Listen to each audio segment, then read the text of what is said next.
So can you tell me your full name? Betty Jennie Fatt. That's my married name. What about your Chinese name? Wong So Lam. I think it'll be hard for you to remember that. Well, when I came here, I was about early 17 years old, because the war came on in China, the Japanese invasion. There was no school, and I was at home for 2 years, and then Dad sent me to the British school because I was a British subject. We were fortunate because labour was cheap. We had free servants. We never had to do a thing. But my father was brought up in Australia, and he thought girls got to work. You got to learn to do things. You can't sit there and do nothing.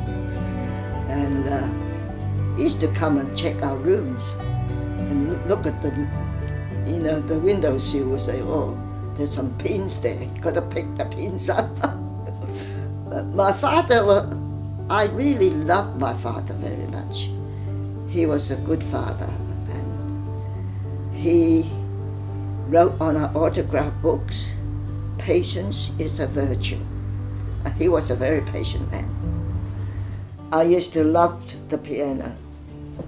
Just my dream was to play for an orchestra or a choir. So why didn't you ever pursue music? Never learned music. Never learned. Well, during the war, someone left an organ at our place. That was in Shanghai. And that's how I learned the piano. But when I worked for my dad, when I was 17, I worked for my dad. And Dad was so pleased with my work when I was 18. He asked me what did I want when I was 18. I said, I want to learn the piano. He said, but you can play already. But I knew my timing was all wrong, everything. And I can only play to a certain extent, but can't play anymore. So, but anyway, that's my passion. Yeah. And now I heard Scott saying, Oh Holy Night, the other night, has got my passion back. The culture in Australia and the Chinese sometimes is the opposite. I've had to learn that. I've to learn how to cope with the English, the Australian people. If I have friends, I have to learn what do they do, and what do they eat.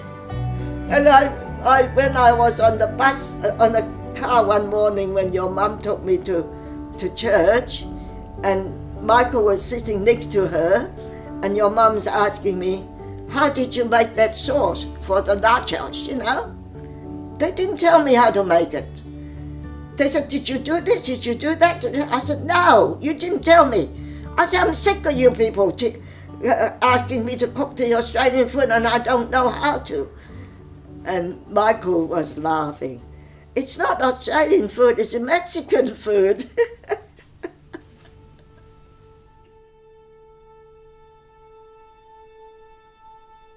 So tell me a bit about what it was like raising 2 children. It was not easy, very hard on school holidays because I couldn't get time off.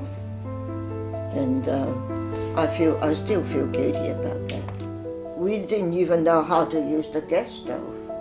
My sister had to ask next door neighbour learn how to clean the gas stove. A lot of things we had to ask the neighbour to teach us. We never had to do the washing or ironing or anything. So, but we learn all that. We learn all that.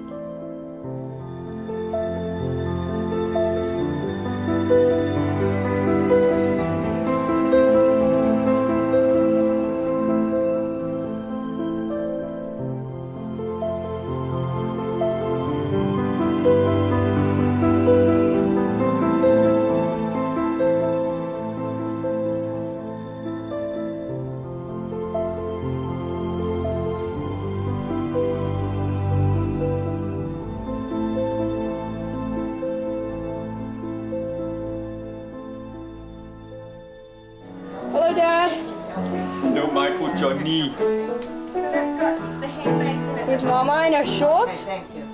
Mama, you look very good in your shorts. Yes. It's Mama's new house. Here's my exercise of the day. What are you doing, Mama?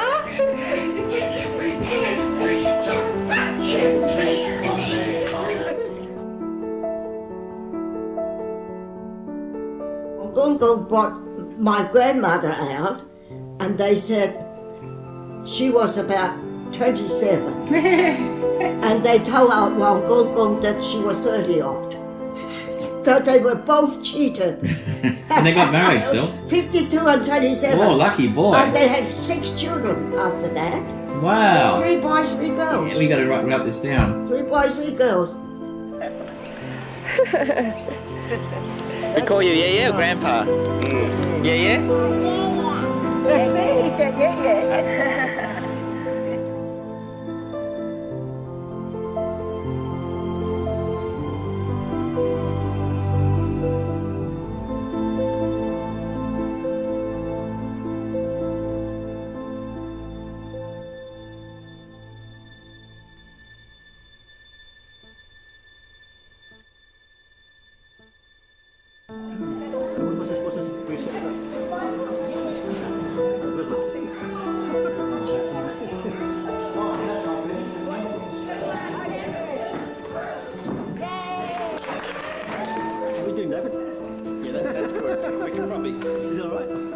We laughed so much, and I thought maybe I could think of something to make you laugh today. But anyhow, I think I'll leave it at that. I don't think I can say it now. David, thank you for telling me the whole history. I didn't know that's what you do in Australia. You tell the whole history on your birthday. Never stop learning. Every day we're learning. And I thank you and Rhonda for saying those nice things about me. I don't know whether I live up to them. And I know I'll make mistakes. I know in the past I have neglected you too at times. But I do hope with God's care in future that I will do all my best to support you and your families.